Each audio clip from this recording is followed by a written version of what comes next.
Hello mister Vijay, nice to meet. మొన్న మీరు స్టేషన్కి వచ్చినప్పుడు నేను ఒక చిన్న కేసు పని మీద బయటికి వెళ్ళాను, మీతో మాట్లాడలేదు. అందుకని నేను మిమ్మల్ని ఎక్కడికి పిలిపించాను. అదేంటి సార్, నన్ను స్టేషన్కి రమ్మనకుండా ఇక్కడికి రమ్మటానికి కారణం ఏంటి సార్? చూడు విజయ్, మా పోలీసులకి ట్రిక్స్లు చాలా ఉంటాయి.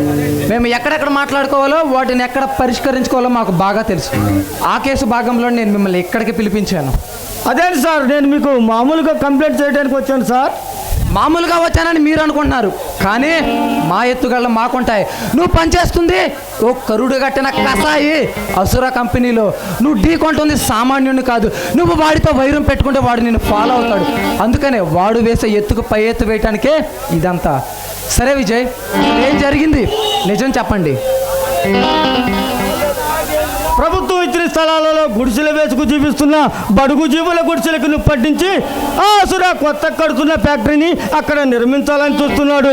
ప్రభుత్వంలో పనిచేసే మంత్రులు వారికి అండగా ఉంటున్నారు. ఇక మాలాంటి పేద ప్రజల పరిస్థితి ఏమిటి సార్? మేము ఎవరికి చెప్పుకోవాలి?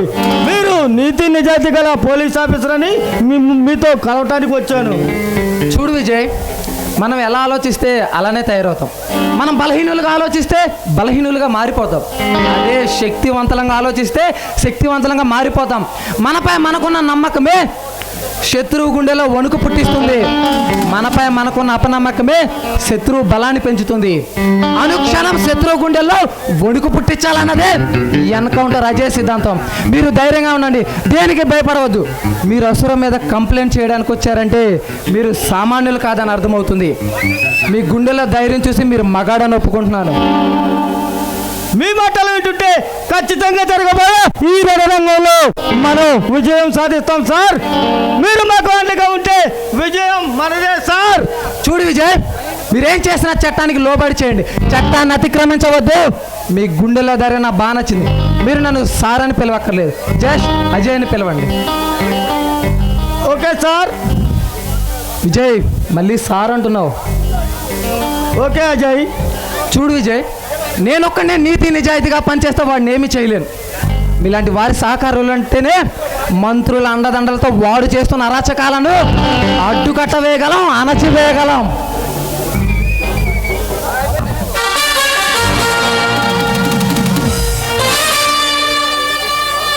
విజయ్, నువ్వు కూడా ఈ కాకి చొక్కాకి తోడుంటే ఎలా ఉంటుంది?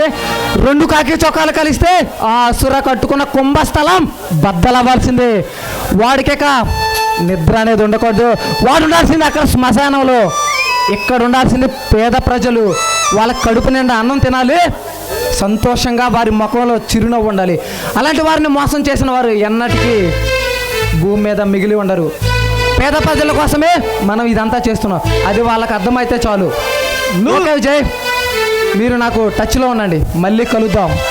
నువ్వెక్కడ ఉన్నంతకాలం మా కార్మికులతో సహాయ సహకారాలు నీకు ఎప్పుడు ఉంటాయి అజయ్.